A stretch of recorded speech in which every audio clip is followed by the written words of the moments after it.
ನಿಮ್ಮ ದೃಷ್ಟಿ ಒಳಗಡೆ ಬರೋದೇನಪ್ಪ ಅಂತ ಹೇಳಿದ್ರೆ ಒಬ್ಬ ಅಬಕಾರಿ ದೊರೆ ಅಂತ ಬರುತ್ತೆ. ಆದರೆ ಅಬಕಾರಿ ದೊರೆ ಒಳಗಡೆ ಕೂಡ ಒಂದು ಪರಿಸರ ಪ್ರಜ್ಞೆ, ಪರಿಸರ ಪ್ರೇಮ ಇದೆ ಅನ್ನೋದನ್ನ ನೀವು ನೋಡಬೇಕು ಅಂತ ಹೇಳಿದ್ರೆ ಈ ತೋಟವನ್ನು ನೋಡಬೇಕು. ಇದನ್ನ ಇವರು ತಗೊಂಡು 60 ವರ್ಷಗಳಾಗಿದೆ. ಇದು ಮೂಲತಃ ಬ್ರಿಟಿಷರ ತೋಟ ಆಗಿದ್ರು ಕೂಡ 60 ವರ್ಷಗಳಿಂದ ಒಂದೇ ಒಂದು ಮರದ ಕೊಂಬೆಯನ್ನು ಅಂದರೆ ಮರಗಸಿನೂ ಕೂಡ ಮಾಡದ ರೀತಿಯಲ್ಲಿ ಈ ತೋಟವನ್ನು ಇವರು ಮೇಂಟೈನ್ ಮಾಡಿದ್ದಾರೆ. ಮತ್ತೆ ನಾನು ಇದಕ್ಕೆ ಕೇಳಬೇಕಾದ್ರೆ ರೈತರುಗಳು ಹೇಳ್ತಾ ಇದ್ರು, ಸರ್ ಇಲ್ಲಿಗೆ ಸಾವಯವ ಗೊಬ್ಬರ ಬಿಟ್ಟರೆ ನಾವು ರಾಸಾಯನಿಕ ಗೊಬ್ಬರನ ಯಾವುದನ್ನು ಕೂಡ ಬಳಸೋದೇ ಇಲ್ಲ, ನಾವು ಒಂದೇ ಒಂದು ಮರವನ್ನು ಕೂಡ ಕಡಿಯೋದಿಲ್ಲ. ಹಾಗಾಗಿ ಇಲ್ಲಿ ಬೃಹತ್ತಾಕಾರದ ಮರಗಳೆಲ್ಲ ಇದೆ, ಎಲ್ಲ ಜಾತಿಯ ಮರಗಳಿದ್ದಾವೆ. ಇವರು ಎಷ್ಟು ಪರಿಸರ ಪ್ರೇಮಿ ಅಂತ ಹೇಳಿದ್ರೆ ಇಲ್ಲಿ ಭೂಮಿಯ ಒಳಗಡೆ ಇರುವಂತಹ ಒಂದು ಕ್ರಿಮಿನೂ ಕೂಡ ಸಾಯಬಾರ್ದು, ಹಾಗಾಗಿ ಅವರು ಔಷಧಿನೂ ಕೂಡ ಸಿಂಪಡಣೆ ಮಾಡೋದಿಲ್ಲ. ಹೆಂಗೆ ಬೆಳೆಯೋಕ್ಕೆ ಸಾಧ್ಯತೆ ಇದೆ ನ್ಯಾಚುರಲ್ ಆಗಿ ಆ ಥರ ಬೆಳೆಸ್ತಾರೆ. ಎಷ್ಟು ನಮಗೆ ಕಾಫಿ ಆಗಲಿ ಬೇರೆ ಏನು ಬರುತ್ತೆ ಅದನ್ನು ಬರ್ತವೆ ಅಂತ ಜೊತೆಗೆ ನಾವು ಮುಂದೆ ಹೋಗ್ತಾ ಈ ತೋಟದಲ್ಲಿರುವಂಥ ಬೃಹತ್ ಆಕಾರದ ಮರಗಳನ್ನು ಕೂಡ ನಾವು ನಿಮಗೆ ತೋರಿಸ್ತೀವಿ. ಇದು ನೋಡಿ, ಇದು ಕೂಡ ಫಾರೆಸ್ಟ್ ಇಲಾಖೆ ಸ್ನೇಹಿತರ ಜೊತೆ ನಾವು ಇವತ್ತು ಟ್ರೆಕ್ಕಿಂಗ್ ಬಂದಿದ್ದೀವಿ. ಕಾಂತಿ ಎಲ್ಲಿಗೆ ಬಂದಿದ್ದೀವಿ? ಮೂಡಿಗೆರೆ ತಾಲೂಕು ಬೈರಾಪುರ ಎಸ್ಟೇಟ್ ಅಂತ. ಇದು ಸುಮಾರು 1700 ಎಕರೆ ಎಸ್ಟೇಟ್ ಇದೆ. ಬಟ್ ಫುಲ್ ಹಾಳು ಬಿದ್ದಿದೆ. ನೈಸರ್ಗಿಕವಾಗಿ ಬೆಳೆಯಕ್ಕೆ ಕಾಫಿನ ಬೆಳೆಯಕ್ಕೆ ಟ್ರೈ ಮಾಡಿದ್ದಾರೆ, ಬಟ್ ಆಗಿಲ್ಲ. ಸುಮಾರು ಇಲ್ಲಿ ನೋಡ್ಬೋದು ನೀವು, ಒಂದು 200-300 ವರ್ಷದ ಹಳೆಯ ಬಂಗ್ಲೆಗಳು. ಹಾಗೇನೆ ಇಲ್ಲಿ ಫುಲ್ ತೋಟ ಅಂತ ಹೇಳ್ತೀವಿ, ಆದರೆ ಅರಣ್ಯ ರೀತಿ ಇದೆ. ಇಲ್ಲಿ ಕಾಡು ಕೋಣ ಮತ್ತೆ ಕಾಟಿಗಳು, ಆಮೇಲೆ ಕಾಡಾನೆ, ಚಿರತೆ ಎಲ್ಲ ಇದಾವೆ. ಈಗ ಇಲ್ಲೊಬ್ಬರೆಲ್ಲ ಎಲ್ಲ ಇದಾವೆ.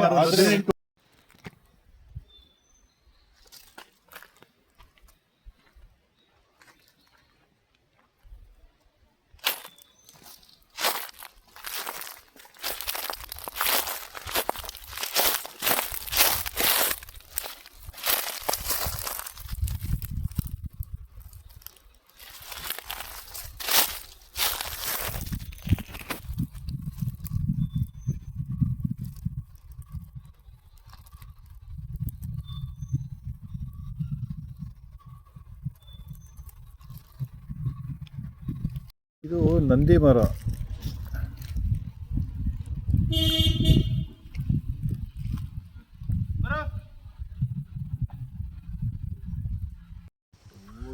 ಇದು ಒಂದು ಗರಿಗೆ ಮರ. ಇದು ಭಯಂಕರ ಗರಿಗೆ ಮರ. ಇದು ತುಂಬ ಚೆನ್ನಾಗಿದೆ, ಭಾರಿ ಗಾತ್ರದ ಗರಿಗೆ ಮರ. ಅಪರೂಪ ಇಂಥ ಮರಗಳು ಈಗ ಕಂಡು ಬರೋದಕ್ಕೆ ನಮಗೆ. ಭಾಳ ದೊಡ್ಡದಾಗಿದೆ ಗರಿಗೆ ಮರ.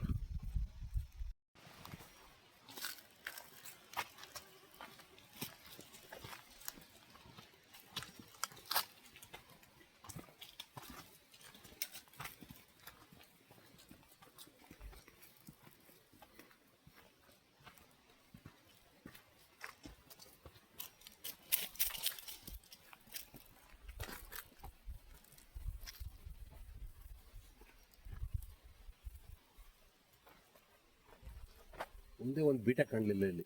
ಬೀಟ ಇಲ್ಲ ಸರ್, ಈ ಸೈಡ್ ಸಿಕ್ಕ ಗಂಧದ ಮರನು ಕಾಣಲಿಲ್ಲ. ಗಂಧ ಇರ್ಬೇಕಲ್ಲ ಇಲ್ಲಿ. ಗಂಧ ಇಲ್ಲ ಮೊದಲು ಅಲ್ಲಲ್ಲ, ಯಾಕೆಂದ್ರೆ ಈಗ ಈ ಕಾಡಿಗೆ ಬರೋದು ಕಡಿಮೆ ಹಂಗಲ್ಲ, ಹೆವಿ ರೈನ್ ಬರ್ತದಲ್ಲ. ರೈನ್ ಅಲ್ಲ, ಇದು ನಮ್ ಗಂಧದ ನಾಡೆ. ಎಲ್ಲಿ ಬೇಕಾದ್ರೆ ಅಲ್ಲಿ ಬೇಲಿ ಸೈಡ್ ಅಲ್ಲಿ ಇರ್ತಾ ಇದ್ವು. ನಾನು ಬಂದ ಮೇಲೆ ಒಂದು ಸೈಡ್ ಇಲ್ಲಿ ನೋಡಿಲ್ಲ ಸರ್. ಅಲ್ಲ, ಅವ್ರಿಗೆ ಈ ಕಡೆ ಬರಕ್ಕಿರ್ಬೇಕಾಯ್ತು, ಮತ್ತೆ ನಾವು ಆ ಕಡೆ ಹೋಗೋದು ಯಾಕೆ? ಅಲ್ಲ, ಹಿಂಗೆ ಹೋಗೋದಿತ್ತಲ್ಲ. ಬರ್ತಾ ಇದ್ದಾರೆ, ಕಾರ್ ಸೌಂಡ್ ಆಯ್ತಲ್ಲ. ನಾವು ಅವ್ರಿಗೆ ಹೇಳಿ ಬಂದಿದ್ವಲ್ಲ. ನೋಡಿ, ಇದು ಮರ, ಇದು ದೊಡ್ಡ ಮರ. ನಂದಿನೂ ಇದಲ್ಲ ಅಲ್ಲಿ ಮಧ್ಯ ನಂದಿ ಇಲ್ಲಿ ಅಕ್ಬರ್. ಇದು ನಂದಿ ಮತ್ತೆ ಇದು ಹನಲ್ತಾರಿ ಅಲ್ಲ ಅಂತಾರೆ. ಇದು ತಂಪಾಗಿ ಇಡತಕ್ಕಂಥದ್ದು, ಭೂಮಿನ ತಂಪಾಗಿಡುತ್ತೆ. ಇದ್ರ ಕೆಳಗಡೆ ನಾವು ನಿಂತಾಗಲೇ ಗೊತ್ತಾಗ್ತದೆ ಇಂಥ 35 ಡಿಗ್ರಿ ಸೆಲ್ಸಿಯಸ್ನಲ್ಲೂ ಎಂತ ತಂಪಾಗಿದೆ ಅಂದರೆ ನಮಗೆ ಇಲ್ಲಿ ಒಂದು ಅನುಭವ ಬರ್ತಾ ಇದೆ. ಇದು ಹೌದು, ತುಂಬ ಇದಾಗಿದೆ. ಮತ್ತೆ ಇದು ನೀರಿರೋ ಪ್ರದೇಶದಲ್ಲಿ ಮಾತ್ರ ಬೆಳೀತಲ್ಲ ಇದು ಅನಲ್ತಾರಿ? ಇಲ್ಲ, ನೀವು ಯಾವ ಪ್ರದೇಶದಲ್ಲಿ ಹಾಕುತ್ತೆ ನೀರನ್ನ ಹಿಡಿದಿಡುತ್ತೆ ಅದು. ಹೌದು. ಇದು ವಾಟರ್ ಟ್ಯಾಂಕ್ ಅಂತೇಳಿ ನಾವು ಏನೋ ಅನ್ಕೊಳ್ತೀವಿ. ಈಗ ನಮಗೆ ಈ ಅನಂತಾರಿ, ಹತ್ತಿ, ಗೋಣಿ, ಬಸರಿ, ನಾನು ಮೊದಲೇ ಹೇಳಿದ್ದೀನಿ ನಿಮಗೆ, ಈ ಮರಗಳು ಮಲೆನಾಡಿನ ಒಂಟೆಗಳಿದ್ದಾಗೆ. ಒಂಟೆಗಳು ಏನ್ ಮಾಡ್ತವೆ, ಮರಳುಗಾಡಿನಲ್ಲಿ ನೀರನ್ನ ಶೇಖರಣೆ ಮಾಡ್ದಂಗೆ ಈ 4 ಮರಗಳು ನಮ್ಮನ್ನ ಪ್ರಕೃತಿಯಲ್ಲಿ ನೀರನ್ನ ಹಿಡಿದಿರ್ತಕ್ಕಂಥವು. ಮತ್ತೆ ಪಕ್ಷಿಗಳು ವಂಶಾಭಿವೃದ್ಧಿ ಮಾಡೋದಕ್ಕೆ ಅನುಕೂಲ ಮಾಡ್ತಕ್ಕಂಥ ದೊಡ್ಡದಾಗಿರ್ತವೆ ಮರಗಳು. ತುಂಬಾ ಪಕ್ಷಿಗಳು ಬಂದು ತಂಪಾಗಿ ಕೂತ್ಕೊಂಡು ಅಲ್ಲಿ ವಂಶಾಭಿವೃದ್ಧಿ ಮಾಡೋದು, ಗೂಡು ಕಟ್ಟೋದು ಎಲ್ಲ ಮಾಡ್ತವೆ. ಅದೇ ನಿಮ್ಮ ಸಿಲ್ವರ್ ಓಕ್ ಅಂತ ನೀವು ಏನು ಬೆಳೀತಾ ಇದ್ದೀರಿ ನೀವು ನಗರ ಪ್ರದೇಶದಲ್ಲಿ, ಅದರಿಂದ ಏನೂ ಪ್ರಯೋಜನ ಇಲ್ಲ. ಮತ್ತು ಹತ್ತಿಯ ಜಾತಿಗೆ ಸೇರಿದಂಥ ಒಂದು ಪ್ರಭೇದ. ಈ ಪ್ರಭೇದದಲ್ಲಿ ಭೂಮಿಯಲ್ಲಿ ಇರ್ತಕ್ಕಂಥ ತೇವಾಂಶನ ಹಿಡಿದಿರ್ತಕ್ಕಂಥದ್ದು ಇದ್ರ ಕೆಲಸ. ಮಲೆನಾಡಿಂದ ಜಾರೋಗಿ ಸಮುದ್ರಕ್ಕೆ ಹೋಗೋಂಥ ನೀರುಗಳಲ್ಲಿ ಇದು ಒಂದು ನಮಗೆ ಅತ್ಯಮೂಲ್ಯ ಮರ.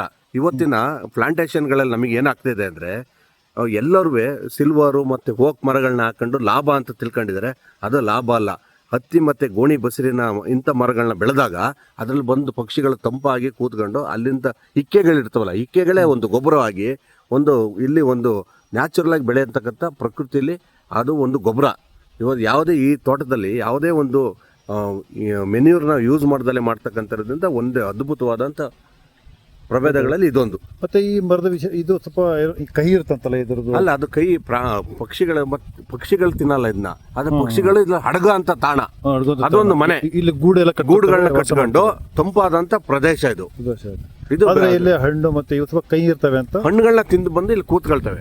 ಒಂದು ಇಲ್ಲಿ ಯಾವ್ದಾದ್ರು ಅವ್ರ ವಂಶಾಭಿವೃದ್ಧಿಗಳನ್ನ ಮಾಡಿ ಪ್ರತಿಯೊಂದು ಪಕ್ಷಿಗಳು ಒಂದು ಅರಣ್ಯ ಇಲಾಖೆ ಇದ್ದಂಗೆ ಅವು ತಿಂದ ಅಂತ ಬೀಜಗಳನ್ನ ಕಾಡಲ್ಲಿ ಬಿತ್ತುತ್ತವೆ. ಅರಣ್ಯ ಇಲಾಖೆಗಿಂತಲೂ ಅದ್ಭುತವಾದ ಕೆಲಸ ಮಾಡ್ತಕ್ಕಂಥದ್ದೇ ಪಕ್ಷಿಗಳು. ಇಲ್ಲಿ ಈ ಮರ ಇದೆಯಲ್ಲ, ಇದು ಧೂಪದ ಮರ ಅಂತ, ಧೂಪ ಅಂತ ಹೇಳ್ತೀವಿ ಇದಕ್ಕೆ. ಈಗ ನಾವು ಧೂಪ ಎಲ್ಲ ತೆಗಿತೀವಲ್ಲ, ಈ ಮರದಲ್ಲೇ ಸಾಂಬ್ರಾಣಿ ತೆಗೆಯೋದು. ಸಾಂಬ್ರಾಣಿ ಮೇಣ ಇದೆಯಲ್ಲ ಅದನ್ನ ತೆಗಿತೀವಿ. ಹೆಂಗ್ ಮಾಡ್ತಾರೆ, ಈ ಮರದಲ್ಲಿ ಸ್ವಲ್ಪ ಕಟ್ ಮಾಡ್ತಾರಲ್ಲ, ಅಲ್ಲಿಗೆ ಸ್ವಲ್ಪ ಕಟ್ ಮಾಡ್ತಾರೆ, ಅಲ್ಲಿಂದ ಹಾಲು ಬರುತ್ತೆ, ಅದನ್ನ ಶೇಖರಣೆ ಮಾಡ್ತಾರೆ. ಅದರಿಂದ ಸಾಂಬ್ರಾಣಿನ ಕೂಡ ಮಾಡ್ತಾರೆ. ಅದಕ್ಕೆ ಧೂಪದ ಮರ ಅಂತಾರೆ. ತುಂಬ ಚೆನ್ನಾಗಿದೆ, ದೊಡ್ಡದಾಗಿದೆ ನೋಡಿ ಧೂಪದ ಮರ. ಇದು ನೀಲಿ ಮರ ಅಂತ ಹೇಳಿ ವೆಸ್ಟರ್ನ್ ಘಟ್ಟಲ್ಲಿ ಬಹಳ ಕಂಡು ಬರುತ್ತೆ. ದೊಡ್ಡ ಗಾತ್ರದಲ್ಲಿ ಈ ಮರ ಇದೆ. ಹೆಸರು ನೀಲಿ ಮರ, ಆದರೆ ಇದರ ಕಾಂಡ ಇರುತ್ತಲ್ಲ, ಕಡಿದು ನೋಡಿದಾಗ ಒಳಗಡೆ ಬಹಳ ಕೆಂಪಿಗಿರುತ್ತೆ. ಇದನ್ನು ಫರ್ನಿಚರ್ಗೂ ಕೂಡ ಬಹಳ ಉಪಯೋಗ ಮಾಡ್ತಾರೆ. ನೋಡಿ, ಈ ಮರ ಬಹಳ ದೊಡ್ಡದಾಗಿದೆ, ಒಳ್ಳೆ ಗಾತ್ರವಾಗಿದೆ. ಅಪರೂಪವಾಗಿ ಇಂಥ ಮರಗಳನ್ನು ನಾವು ವೆಸ್ಟರ್ನ್ ಘಟ್ಟಲ್ಲಿ ನೋಡೋದಕ್ಕೆ ಕಂಡು ಬರುತ್ತೆ. ಇವೆಲ್ಲ ಕಟ್ ಮಾಡ್ಕೊಳ್ಳಿ, ಲಾಸ್ಟಿಗೆ ಇವೆಲ್ಲ ಪಾಯಿಂಟ್ ಮಾಡ್ಬಿಟ್ಟು ಒಂದು ಹೇಳ್ಬಿಡ್ತೀನಿ. ನಾವು ಪ್ಲಾಂಟೇಶನ್ ಮಾಡಿದ್ವಿ ಸರ್, ಒಂದು 5,000 ಮರ ತಂದಲ್ಲಿ ಕೆಳಗಡೆ ಹಾಕಿದ್ವಿ ಅದನ್ನು, ಇದರಿಂದ ಉಜಿರೆಯಿಂದ.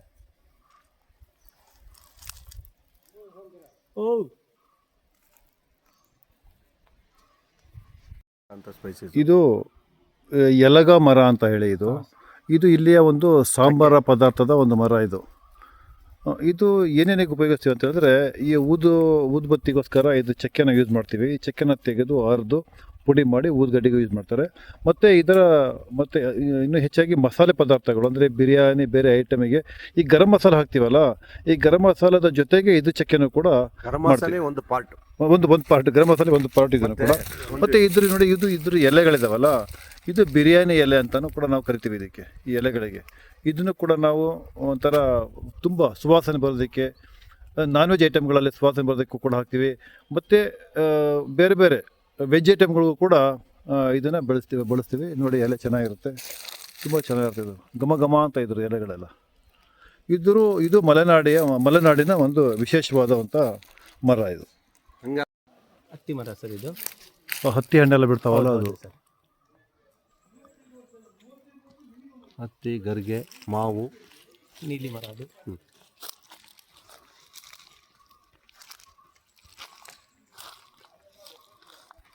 ಯಾವ ಮರ ಸರ್ ಇದು? ಸರ್ ಗರಿಗೆ ಮರ ಸರ್. ಹೌದಾ ಸರ್, ತುಂಬ ದೊಡ್ಡದಾಗಿದೆಯಲ್ಲ? ಹೌದು ಸರ್, ಸುಮಾರು ಒಂದು 250ರಿಂದ 300 ವರ್ಷ ಆಗಿರ್ಬೋದು ಸರ್ ಅದಕ್ಕೆ. ಇದನ್ನು ಅಷ್ಟೇ, ಇದು ಗರಿಗೆ ಮರನೇ. ತುಂಬ ದೊಡ್ಡದಾಗಿದೆ ಮಾತ್ರ, ತುಂಬ.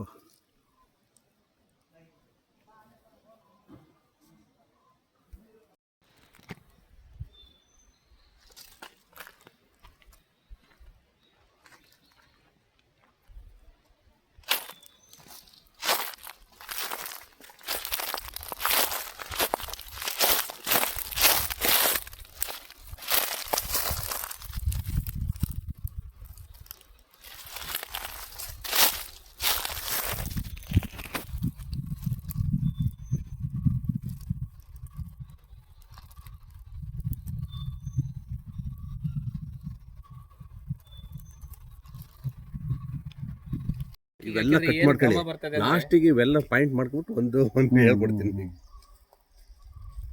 ನಾವು ಪ್ಲಾಂಟೇಶನ್ ಮಾಡಿದ್ವಿ ಸರ್, ಒಂದು 5,000 ಮರ ತಂದು ಅಲ್ಲಿ ಕೆಳಗಡೆ ಹಾಕಿದ್ವಿ ಅದನ್ನು ಇದರಿಂದ ಉಜಿರೆಯಿಂದ.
ವಿಷಯವರೇ, ಇದು ನಂದಿ ಮರ ಅಲ್ವಾ? ಇದು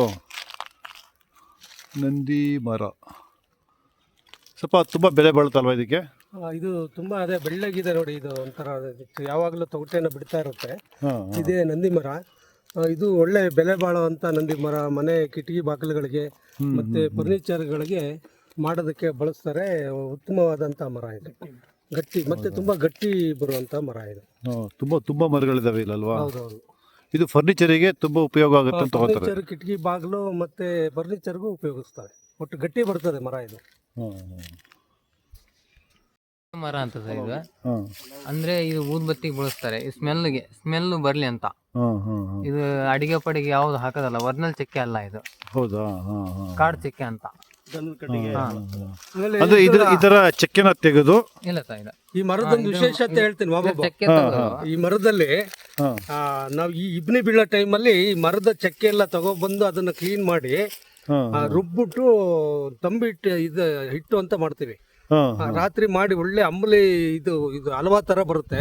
ರಾತ್ರಿ ಮಾಡಿ ಹಂಚಿನ ಮೇಲೆ ಇಟ್ಟು ಇಬ್ಬನಿಯಲ್ಲಿ ಬೆಳಗ್ಗೆ ತೆಗೆದು ತಿಂದ್ರೆ ಬಹಳ ಹದವಾಗಿ ತಂಪಾಗಿರುತ್ತೆ. ತುಂಬಾ ಚೆನ್ನಾಗಿ ಮಾಡ್ತಾರೆ ಇದು. ನಾವೆಲ್ಲ ಬಳಸ್ತೀವಿ ಆಗಾಗ. ಅದೇ ಇದು ಊದ್ಗಡ್ಡಿಗೆ ಮಾತ್ರ ಅಲ್ಲ, ಫುಡ್ ತರನು ಯೂಸ್ ಮಾಡ್ತಾರೆ. ಚಕ್ಕೆ ಫುಡ್ ತುಂಬಾ ತಂಪು ಕೊಡುತ್ತೆ. ನೋಡಿ, ಎಲೆ ಎಲ್ಲ ಚೆನ್ನಾಗಿದೆ, ತುಂಬಾ ಚೆನ್ನಾಗಿದೆ. ಹೌದು.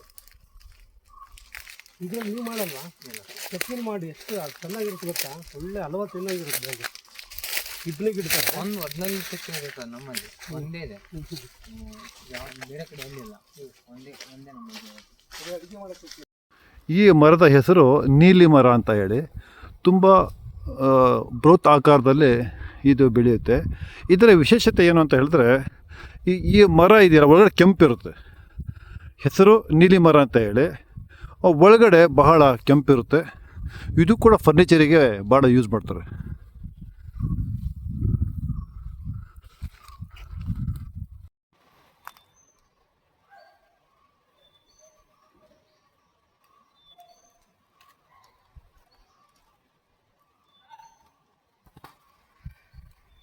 ನೋಡ್ತಾ ಇದೀವಲ್ಲ, ಮೊದಲನೇ ಬೆಟ್ಟ ಇದೆ ದೀಪದ ಕಲ್ಲು. ಮತ್ತೆ ಅದು ಹಿಂದೆ ಲಾಸ್ಟಲ್ಲಿ ಕಾಣ್ತಿರೋದು ಮಂಜಬಾತ್ ಕೋಟೆ. ಅದು ಲಾಸ್ಟ್ ತುದಿಲ್ ಕಾಣ್ತಿದ್ದಾರೆ, ಲಾಸ್ಟಲ್ಲಿ ಅದು ಮಂಜಬಾತ್ ಕೋಟೆ ಲಾಸ್ಟಲ್ಲಿ ಕಾಣ್ತಾ ಇದೆ. ಅದ್ಭುತವಾಗಿದೆ. ಸ್ವಲ್ಪ ಸ್ವಲ್ಪ ಸೌಂದರ್ಯ ನೋಡೋದಕ್ಕೆ ನಮಗೆ ಹುಚ್ಚು ತೊಳಕಾಗ್ತದೆ. ಯಾಕಂತ ಹೇಳಿದ್ರೆ ಬಿಸಿಲು ತುಂಬಾ ಜಾಸ್ತಿ ಇದೆಯಲ್ಲ, ಆವಿ ಆಗ್ತಾ ಇದೆ. ಈ ಆವಿಯಾದ ಕಾರಣ ಸ್ವಲ್ಪ ಮೊಬ್ಬಾಗಿ ಎಲ್ಲವೂ ಕೂಡ ಕಾಣ್ತಿದೆ. ಸೂಪರ್ ಅಂದ್ರೆ ಸೂಪರ್ ಆಗಿದೆ, ನೋಡೋಕೆ ತುಂಬಾ ಖುಷಿ ಆಗುತ್ತೆ. ಮಾತಾಡ್ತಾರೆ, ವರ್ಣನೆ ಕೂಡ ಮಾಡೋಕ್ಕಾಗೋದಿಲ್ಲ, ಅಷ್ಟು ತುಂಬಾ ಬ್ಯೂಟಿಫುಲ್ ಆಗಿದೆ. ಇಂಥ ಪ್ಲೇಸಿಗೆ ನಾವು ಇವತ್ತು ಬಂದಿದ್ದೀವಿ. ನಿಜವಾಗ್ಲೂ ಕೂಡ ಅದ್ಭುತ ಇದೆ. ಮಂಜಣ್ಣ ಏನಂತೀರಾ? ಇದು ಬಹಳ ರಮಣೀಯವಾದ ಒಂದು ಸ್ಥಳ ಅಂತ ಹೇಳ್ಬೋದು. ಇಲ್ಲಿ ಸಿಗ್ತಕ್ಕಂಥ ಏನು ಒಂದು ಪ್ರಕೃತಿಯ ಸೌಂದರ್ಯ ನೀವು ಇನ್ನೆಲ್ಲೂ ಕೂಡ ನೋಡ್ಲಿಕ್ಕೆ ಸಾಧ್ಯ ಇಲ್ಲ. ಅದಕ್ಕೆ ನಮ್ಮ ಪಶ್ಚಿಮ ಘಟ್ಟನ ಉಳಿಸ್ಬೇಕು, ಬೆಳೆಸಬೇಕು ಅಂತ ನಾವೆಲ್ಲ ಹೋರಾಟ ಮಾಡಬೇಕು. ಯಾಕೆಂದರೆ ಇವತ್ತು ಅಭಿವೃದ್ಧಿ ಹೆಸರಿನಲ್ಲಿ ಅನೇಕ ಪ್ರಾಜೆಕ್ಟ್ಗಳು ಇಲ್ಲಿ ಬಂದು ಪಶ್ಚಿಮ ಘಟ್ಟಕ್ಕೆ ಆಕ್ರಮಣ ಮಾಡ್ತಿದ್ದಾವೆ. ಇದು ಭಾಳ ದುರಂತ ಇದು. ಇಂಥದಕ್ಕೆ ಸರ್ಕಾರ, ರಾಜ್ಯ ಸರ್ಕಾರ ಆಗಿರ್ಬೋದು ಅಥವಾ ಕೇಂದ್ರ ಸರ್ಕಾರ ಆಗಿರ್ಬೋದು, ಯಾಕೆಂದರೆ ಇಂಥ ಒಂದು ಅವ್ರು ಬೈತಾರೆ ನಟೀರಿ. ಪ್ರಕೃತಿ ದತ್ತವಾಗಿ ಬಂದಿರತಕ್ಕಂತಹ ಒಂದು ಏನು ನೈಸರ್ಗಿಕ ದತ್ತವಾಗಿ ಪಶ್ಚಿಮ ಘಟ್ಟ ಇದೆ. ಇಂಥ ಒಂದು ಪಶ್ಚಿಮ ಘಟ್ಟವನ್ನು ನಾವು ನಾಶ ಮಾಡ್ಕೊಂಡ್ರೆ ಮತ್ತೆ ಅದನ್ನು ನಾವು ಸೃಷ್ಟಿ ಮಾಡೋಕ್ಕೆ ಸಾಧ್ಯನೇ ಇಲ್ಲ. ಹಾಗಾಗಿ ಇದು ಬಹಳ ಪ್ರಮುಖ ನಮಗೆ ಇದು. ಮತ್ತೆ ನೋಡಿ ಅಲ್ಲಿ ಮಂಜು ಸ್ವಲ್ಪ ಕಪ್ಪು ಕಾಣ್ತಾ ಇದೆಯಲ್ಲ, ಅದು ಮತ್ತೆ ಇದು ಬೆಂಕಿ ಬಿದ್ದಿರೋದು. ಬೆಂಕಿ ಬಿದ್ದು ಸ್ಮಾಲ್ ಕಡೆ ನೋಡಿ ನಾಶ ಆಗಿದೆ. ಬಾಡಿಗಿಚ್ಚು ಭಾಳ ನಾಶ. ಇಲ್ಲಿ ನೋಡಿ ಕೆಳಗಡೆ ನೋಡಿ ಎಷ್ಟು ಸುಂದರವಾಗಿ ಕಾಣುತ್ತೆ. ಆಗಿದೆ ನೋಡಿ ಅದು ಮಳೆ ಜಾಸ್ತಿ ಆದ್ದರಿಂದ ಮೋಸ್ಟ್ಲಿ ಈ ಕಡೆ ಯಾರು ಮನುಷ್ಯರು ವಾಸ ಮಾಡ್ತಾ ಇಲ್ಲ. ಬೇಗನೆ ಈ ರೀತಿ ಕಾಡಿಗಿತ್ತು ಬೆಳೆದ್ರೆ ಇಲ್ಲಿ ಅನೇಕ ಪ್ರಾಣಿಗಳು, ಚಿರತೆ ಇರ್ಬೋದು, ಹುಲಿ ಇರ್ಬೋದು, ಸಿಂಹ ಇದೆಯಲ್ಲೋ ಗೊತ್ತಿಲ್ಲ, ಹುಲಿ ಅಂತೂ ಇದ್ದೇ ಇದೆ, ಚಿರತೆ ಇದೆ, ಕರಡಿಗಳಿದ್ದಾವೆ, ಕಾಟಿಗಳಿದ್ದಾವೆ, ಆಯಿತಾ, ಆಮೇಲೆ ಜಿಂಕೆಗಳು, ಅನೇಕ ಪ್ರಾಣಿಗಳಿದೆ. ಈ ರೀತಿ ಕಾಡಿಗಿತ್ತು ಆದಾಗ ಪ್ರಾಣಿಗಳಿಗೂ ಕೂಡ ಹೆಂಗ ಅನಿಸ್ತಾ ಇದೆ ಇದು? ಇದು ನೋಡಿ, ನಮ್ಮ ಪಶ್ಚಿಮ ಘಟ್ಟದಲ್ಲಿ ಇಂಥ ಪ್ಲೇಸ್ನಲ್ಲಿ ನಾವು ಹುಟ್ಟಿರೋದೇ ನಾವು ಪುಣ್ಯ. ಅದಕ್ಕಿಂತ ಹೆಚ್ಚಿನದಾಗ ನಾವು ಇನ್ನೂ ಹೇಳೋಕ್ಕಾಗಲ್ಲ.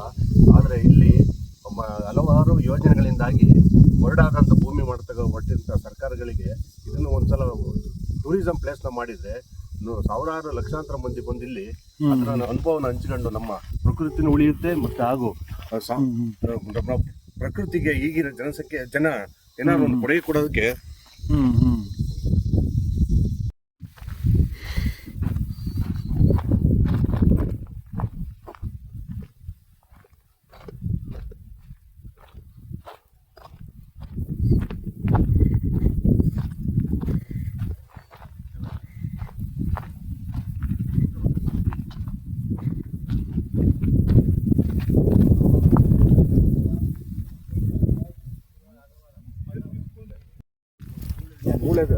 ಅಕ್ಬರ್ ಏನ್ ತೆಗಿತಿದ್ದೀರಾ ಸರ್? ಇದು ಹುಲಿಯ ಲದ್ದಿ ಅಂತವ್ರೆ.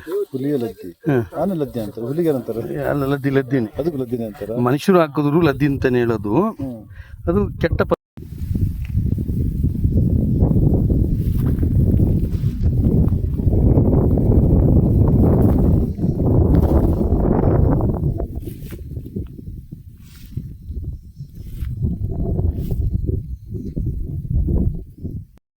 ನನ್ನ ಜೊತೆ ಮಲ್ನಾಡು ಮೆಹಬೂಬ್ ಅವರು ಇದ್ದಾರೆ, ಹಿರಿಯ ಪತ್ರಕರ್ತರು.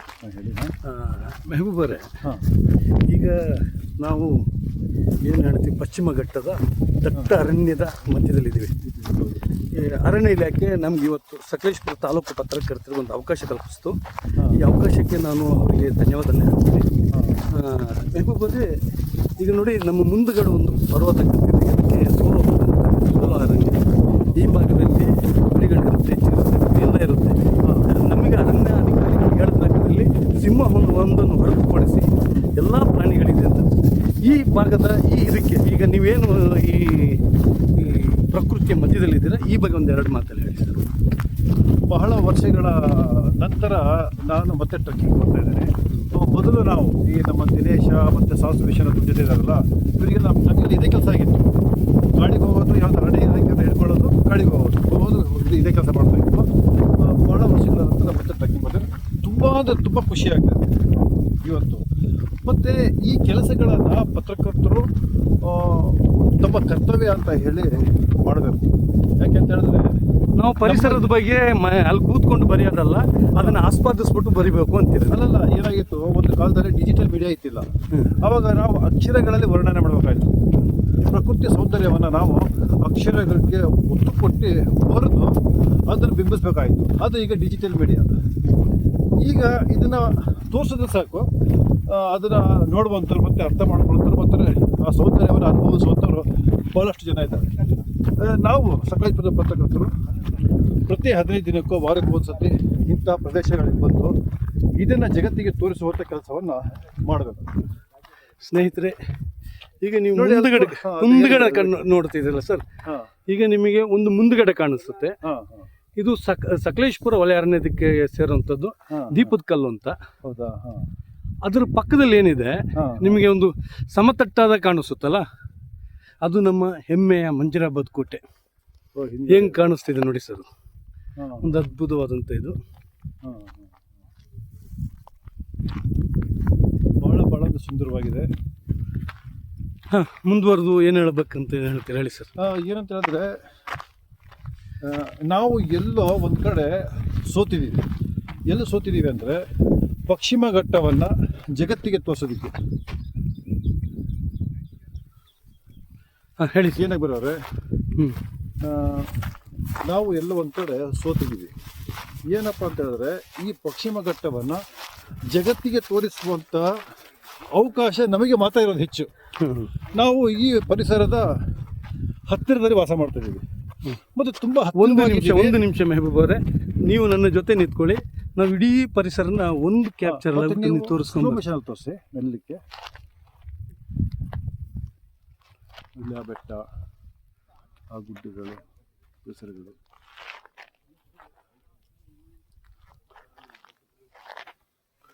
ಒಂದು ರೌಂಡ್ ಬಂದೆ 360 ಡಿಗ್ರಿ ನೋಡ್ಗರಿಗೆ ತೋರಿಸ್ದೆ ಬಂದರೆ. ಆದರೆ ದೂರದ ಪ್ರದೇಶ ಇದೆಯಲ್ಲ, ಅಷ್ಟು ಏನಪ್ಪ ಅಂದರೆ ಕ್ಲಿಯರ್ ಆಗಿ ಇಂಗ್ಲೀಷ್ ಪದ ಕ್ಲಿಯರ್ ಆಗಿ ಕಾಣಿಸಿಲ್ಲ. ಯಾಕಂತ ಹೇಳಿದ್ರೆ, ಈಗ ಡಿಸೆಂಬರ್ ಕಳೆದು ಜನವರಿ ಫೆಬ್ರವರಿ ಬರ್ತಾ ಇದ್ದೀವಿ. ಈಗ ಚಳಿಗಾಲ ಇದೆ ನೋಡಿ. ನನ್ನ ಜೊತೆ ಇದ್ದಂತಹ ಒಂದು ನಿಮಿಷ ಸಕಲೇಶ್ಪುರದಿಂದ ಪತ್ರಕರ್ತರು ಏನು ನೀವು ಮುಂದುಗಡೆ ಜನಗಳನ್ನ ನೋಡ್ತಿದ್ದೀರೋ, ಒಂದು ಬೆರಳೆಣಿಕೆಯಷ್ಟು ಅದರಲ್ಲಿ ನಮ್ಮ ಸಕಲೇಶ್ಪುರದ ಪತ್ರಕರ್ತರು ಮತ್ತು ಸಕಲೇಶ್ಪುರದ ಅರಣ್ಯ ಇಲಾಖೆ ಸಿಬ್ಬಂದಿಗಳಿದ್ದಾರೆ. ಈಗ ನಾವು ಒಂದು ಹಂತದ ಸಮತಟ್ಟಾದ ಬೆಟ್ಟದ ಮೇಲ್ಗಡೆ ಬಂದು ನಿಂತಿದ್ದೀವಿ ಮೆಹಬೂಬರೇ. ಈ ಸೌಂದರ್ಯದ ಬಗ್ಗೆ ಒಂದೆರಡು ಮಾತಲ್ಲಿ ಹೇಳೋದಾದರೆ ಹೇಳೋದಾದ್ರೆ ನಿಮಗೆ ದೂರದಲ್ಲೇ ನಮ್ಮ ಕಣ್ಣಿಗೆ ಏನು ಸೌಂದರ್ಯ ಕಾಣ್ತಾ ಇದೆಯೋ ಅದು ಕ್ಯಾಮ್ರಾ ದೃಷ್ಟಿಗೆ ಅಷ್ಟು ಕಾಣ್ತಾ ಇಲ್ಲ. ಕ್ಯಾಮ್ರಾ ದೃಷ್ಟಿಗೆ ಯಾಕೆ ಕಾಣ್ತಾ ಇಲ್ಲ ಅಂತ ಹೇಳಿದ್ರೆ, ಈಗ ಚಳಿಗಾಲದಲ್ಲಿ ಹಿಮ ಬಿದ್ದಿರುತ್ತೆ, ಮಂಜಿನ ಹನಿ ಕೂಡ ಬಿದ್ದಿರುತ್ತೆ. ಅದು ಈಗ ಬಿಸಿಲಿಗೆ ಆವಿಯಾಗಿ ಮತ್ತೆ ಆಕಾಶಕ್ಕೆ ವಾಪಸ್ ನಾನು ಸರಳ ಭಾಷೆ ಹೇಳ್ತಿರೋದು. ಅವಾಗ ಏನಾಗ್ತಾಯಿದ್ರಂತೆ, ಅದಕ್ಕೋಸ್ಕರ ನಮ್ಮ ಕ್ಯಾಮ್ರಾ ಕಣ್ಣಿಗೆ ಅಷ್ಟು ಕಾಣೋದಿಲ್ಲ, ನಮ್ಮ ಕಣ್ಣಿಗೆ ಹತ್ತಿರದೆಲ್ಲ ಕಾಣ್ತಾ ಇದೆ, ದೂರದ್ದು ಕಾಣೋದಿಲ್ಲ. ನೀವು ಬೇರೆ ಅದೇ ನೀವು ಏಪ್ರಿಲ್ ಮೇ ಟೈಮಲ್ಲಿ ಬಂದಾಗ ಪ್ರಕೃತಿ ಸೌಂದರ್ಯ ಇನ್ನೂ ತುಂಬ ವಿಶಾಲವಾಗಿ ತುಂಬ ಚೆನ್ನಾಗಿ ಕಾಣಿಸ್ತದೆ. ಈಗ ಒಂದು ನಿಮಿಷ ನಾನು ಕಾಂತರಾಜ್ ಅವರ ಹತ್ರ ಮಾತಾಡ್ತೀನಿ. ಪ್ರದೇಶ ಈ ಅರಣ್ಯ ಇಲಾಖೆಯವರ ಗುರುತಿಗಾಗಿ ಇದು ಎಲಿಫ್ಯಾಡ್ ಅಂತ ಹೇಳ್ತಾರೆ ಈ ಜಾಗ. ಇಲ್ಲಿ ಸ್ವಲ್ಪ ಸಮತಾಟವಾಗಿದೆ. ಎಲಿಫ್ಯಾಡ್ ಹೆಲಿಕಾಪ್ಟರ್ ಬಂದ್ರೆ ಇಳಿಬಹುದು ಆ ತರದ ಜಾಗ, ಅದಕ್ಕಾಗಿ ಇದು ಎಲಿಫ್ಯಾಡ್ ಅಂತ ಇಟ್ಕೊಂಡಿದ್ದಾರೆ. ನಮ್ಮ ಹಿಂಭಾಗ ಕಾಣಿಸೋದು ಮುಂಭಾಗ ನಮ್ಮ ಮುಂಭಾಗ ಕಾಣಿಸ್ತಿರೋದು ಈ ಅಮೇಥಿಕಲ್ ಬೆಟ್ಟ. ಇದು ಆನೆ ದಿಬ್ಬ ಅಂತ. ಈ ಕಡೆ ಕಾಣಿಸ್ತಿರೋದು ದೀಪದ ಕಲ್ಲು. ನೋಡಿ, ನಿನ್ನೆ ಅಲ್ಲಿ ಫಾರೆಸ್ಟ್ಗೆ ಬೆಂಕಿ ಬಿದ್ದಿದೆ, ಹಂಗಾಗಿ ಅಲ್ಲೆಲ್ಲ ಹೊಗೆ ಕಾಣಿಸ್ತಿದೆ ನೋಡಿ, ಅಲ್ಲೆಲ್ಲ ನೋಡ್ಬೋದು ನೀವು. ಈಗಾಗಲೇ ಇದು ಸೋಲಾ ಅರಣ್ಯ ಅಂತ ಹೇಳ್ತೀವಿ. ಪ್ರತಿ ವರ್ಷ ಹಿಂದೆ ಎಲ್ಲ ಸೋಲಾ ಅರಣ್ಯಕ್ಕೆ ಬೆಂಕಿ ಹಾಕೋರು. ಏನಕ್ಕೆ ಅಂದ್ರೆ ಮತ್ತೆ ಬೇಸಿಗೆ ಮಳೆಗಾಲದಲ್ಲಿ ಹೊಸ ಚಿಗುರು ಬರಲಿ ಅಂತ. ಈಗ ಅರಣ್ಯ ಇಲಾಖೆಯವರು ಹೊಸ ಬದಲಾವಣೆ ನೀತಿಯಿಂದಾಗಿ ಸೋಲಾ ಬೆಟ್ಟಗಳಿಗೆ ಬೆಂಕಿ ಆಗ್ತಾ ಇಲ್ಲ. ಆ ಕಾರಣಕ್ಕೆ ಹುಲ್ಲು ಎತ್ತರ ಬೆಳೆಯುತ್ತೆ. ಎತ್ತರ ಬಿದ್ದು ಒಂದು ಟೈಮ್ ಯಾವಾಗಲಾದ್ರೂ ಬೆಂಕಿ ಆವರಿಸಿದ್ರೆ ಇಡೀ ಊರಿಗೆ ಬೆಟ್ಟಗಳೆಲ್ಲ ಸುಟ್ಟೋಗ್ತವೆ, ಅಂದರೆ ಮರಗಳೆಲ್ಲ ಸುಟ್ಟೋಗ್ತವೆ. ಇದೇ ಥರದ್ದು ಸೋಲಾರ್ ಅರಣ್ಯಕ್ಕೆ ಕಳೆದ ಒಂದು 3 ವರ್ಷದ ಹಿಂದೆ ಈ ಅರಣ್ಯ ಇಲಾಖೆಯವರು ಸೋಲಾರ್ ಬೆಂಕಿ ಬಿದ್ದಾಗ ಆರಿಸ್ಲಿಕ್ಕೆ ಹೋಗಿ ಪಾಪ ಒಬ್ಬ ಮರಣ ಹೊಂದಿದ, ಇನ್ನೊಬ್ಬರು ಸೀರಿಯಸ್ ಆಗಿ ಗಾಯಗೊಂಡರು. ಇದು ಈ ಅರಣ್ಯ ಇಲಾಖೆ ತಪ್ಪು ಪಾಲಿಸಿಯಿಂದಾಗಿ ಸೋಲಾ ಬೆಟ್ಟಗಳು ಪ್ರತಿ ವರ್ಷ ಹಿಂಗೆ ಅವನತಿ ಆಗ್ತಿದೆ. ಆಮೇಲೆ ಕಾಂತರಾಜ್ ಅವರು ನಮ್ಮ ಜೊತೆ ಇರೋರು ಹಿರಿಯ ಪತ್ರಕರ್ತರು ಹಾಗೂ ಸಕಲೇಶಪುರದ ಪಶ್ಚಿಮ ಘಟ್ಟದ ಬಗ್ಗೆ ಅತ್ಯಂತ ಒಲವು ಮತ್ತು ಮಾಹಿತಿ ಉಳ್ಳವಂಥ ವ್ಯಕ್ತಿ. ಇವತ್ತು ನಾವು ಬರ್ತಿದ್ದಂಗೆ ಹೇಳಿದ್ರು, ಈಗ ನಾವು ಏನು ದಟ್ಟರಣ್ಯದಲ್ಲಿ ನಡ್ಕೊಂಡ್ಬಿಟ್ಟು ರಸ್ತೆ ಮಾಡ್ತಿದ್ದೀವೋ ಇದು ಸಿಸಿಲ ಮತ್ತು ಬೈರಾಪುರದ ರಸ್ತೆ ಕಾಮಗಾರಿಗೆ ಮಾಡಿರೋಂಥ ರಸ್ತೆ ಅಂತ. ಈ ಬಗ್ಗೆ ನೀವೇನು ಹೇಳ್ತೀರಾ? ಇದು ಅದೇ ಈಗ ನಮಗೆ ಹಿಂದೆ ಇದು ಯಾವಾಗ ಪ್ರಾಮುಖ್ಯವಾಗಿತ್ತು ಅಂದರೆ, ಹೆಚ್ಚು ಚರ್ಚೆಗೆ ಒಳಪಟ್ಟಿತ್ತು ಅಂದರೆ ಚಾರ್ಮಡಿ ಮತ್ತು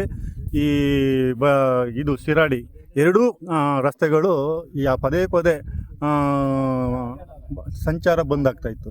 ಆ ಟೈಮಲ್ಲಿ ಪರ್ಯಾಯ ರಸ್ತೆಗೆ ಹುಡುಕಿದಾಗ ನಾವು ಈ ಹಿಂದಿನ ಇದು ಏನಂದರೆ ದಕ್ಷಿಣ ಕನ್ನಡ ಮತ್ತು ಮಲೆನಾಡಿಗೆ ಸಂಪರ್ಕ ಕಲ್ಪಿಸೋಂಥದ್ದು ಹಿಂದಿನ ಇದು ರಸ್ತೆ ಕಾಲ್ದಾರಿ ಇತ್ತು. ಅಂದರೆ ಆ ಕಡೆಯಿಂದ ಇದು ಉಪ್ಪು ಮತ್ತು ಮೀನುಗಳು ತರೋರು, ಈ ಕಡೆಯಿಂದ ಈ ನಾವು ಕಾಫಿ ಏಲಕ್ಕಿ ಎಲ್ಲ ತಗೊಂಡೋಗಿ ಸಮುದ್ರಕ್ಕೆ ತಲುಪಿಸ್ತಾ ಇದ್ವಿ, ಸಮುದ್ರ ದಡಕ್ಕೆ. ಹಾಗಾಗಿ ಹತ್ತಿರದ ದಾರಿ ಅಂತ ಅವ್ರು ಕಂಡ್ಕೊಂಡಿದ್ರು. ಇದೇ ದಾರಿನ ಮತ್ತೆ ಒಂದು ಯಾವ ಕಾರಣಕ್ಕೋಸ್ಕರ ಇದು ಸ್ಥಗಿತಗೊಂಡಿತು? ಇದು ಸೂಕ್ಷ್ಮ ಪ್ರದೇಶ ಮತ್ತೆ ವಿಶ್ವನಾಥ ಮುಂಚೆ ಹೇಳ್ದಂಗೆ ಈ ಸುತ್ತಮುತ್ತ ಪಾರಂಪರಿಕ ಬೆಟ್ಟಗಳಿದಾವೆ, ಎತ್ತರದ ಪ್ರದೇಶ ಇದೆ. ಈ ಸೂಕ್ಷ್ಮ ಪ್ರದೇಶ ಅಂತ ಹೇಳ್ಬಿಟ್ಟು ಕೆಲವರು ಈಗ ನ್ಯಾಯಾಲಯದ ಮೆಟ್ಲ ಹತ್ರ ಇದರಿಂದ ಇದು ಸ್ಥಗಿತಗೊಂಡಿದೆ. ಸುಮಾರು 8 ಕಿಲೋಮೀಟರ್ ನಾವು ದಕ್ಷಿಣ ಕನ್ನಡ ಸಂಪರ್ಕಿಸುವಂತ ಈ ರಸ್ತೆ ಆಗಿದ್ರೆ ತುಂಬಾ ಅನುಕೂಲ ಆಗಿತ್ತು. ಆದ್ರೆ ಪರಿಸರ ದೃಷ್ಟಿಯಿಂದ ಕೆಲವರು ನ್ಯಾಯಾಲಯದ ಮೊರೆ ಹೋಗಿದ್ದಾರೆ. ನಿಮ್ಮ ಮಾಹಿತಿಗಾಗಿ ಧನ್ಯವಾದಗಳು ಕಾಂತರಾಜ್ ಅವರೇ. ಧನ್ಯವಾದಗಳು. ಹಂಗೆ ಅದಕ್ಕೋಸ್ಕರ ಪ್ರತಿ ಗ್ರಾಮಗಳಲ್ಲಿ ಏನು ಮಾಡೋದು, ಹಿರಿಯರು ಹಳ್ಳಿಕಟ್ಟೆ ಅಂತ ಮಾಡೋದು. ಹಳ್ಳಿಕಟ್ಟೆನಲ್ಲಿ ಒಂದು ಅರಳಿ ಮರ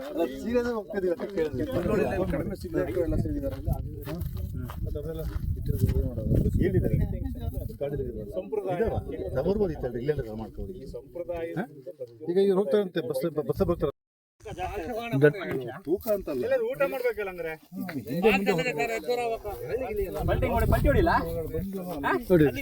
ನೆರಳಲ್ಲಿ ಊಟ ಮಾಡ್ಕೊಂಡು ಮುಂದೆ ಫಾರೆಸ್ಟ್ ಒಳಗಡೆ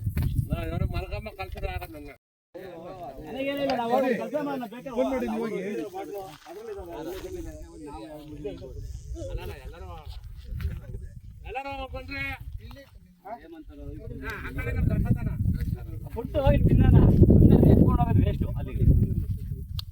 ಕೊನೆ ಹೋಗೋಣ ಅಂತ ನಾನು ಹೇಳ್ತಿರೋದು ಮುಂದಕ್ಕೆ. ಅಲ್ಲ ಸರ್, ಮತ್ತೆ ಸ್ಲೋ ಮಾಡಬೇಕು. ಎಷ್ಟು ಹೋಗ್ತೀವೋ ಅಷ್ಟೇ ಟೈಮ್ ಬೇಕು.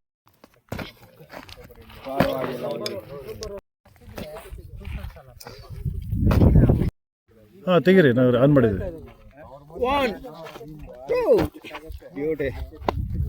ಆಯ್ತಾ ಇನ್ನು ತಪ್ಪಾಯ್ತು.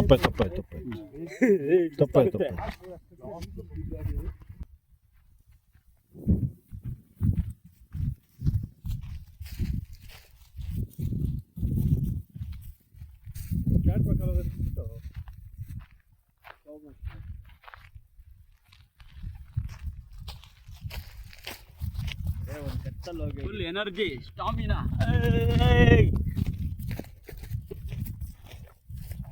ಏನು ಕಳೆ ಅದು, ರಾಜ ಕಳೆ. ಆನೆ ಬಂತೊಂದಾನೆ, ಯಾವೂರಾನೆ, ಬಿಜಾಪುರದಾನೆ. ಓಕೆ.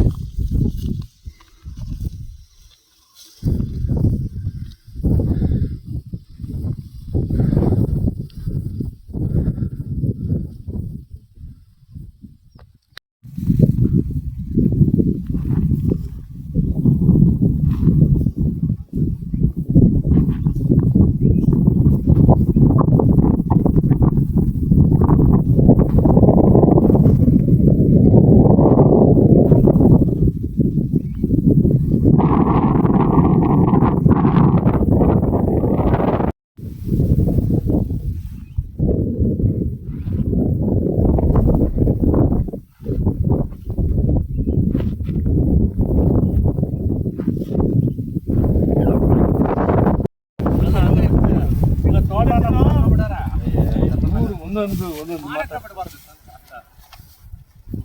ಫಲವ್ ಇದೆಯಾ?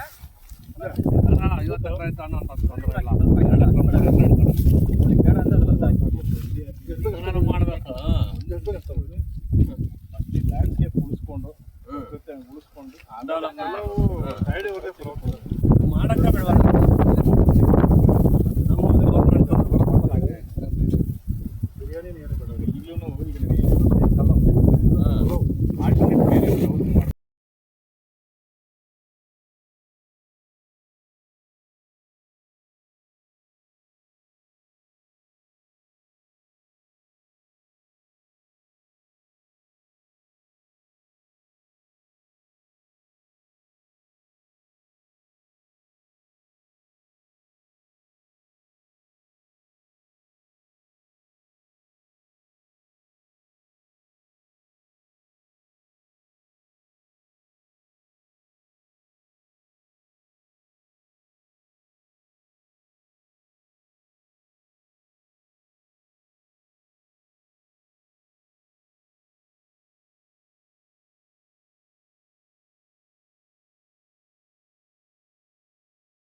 ಕ್ಯಾಲಿಫೋರ್ನಿಯಾ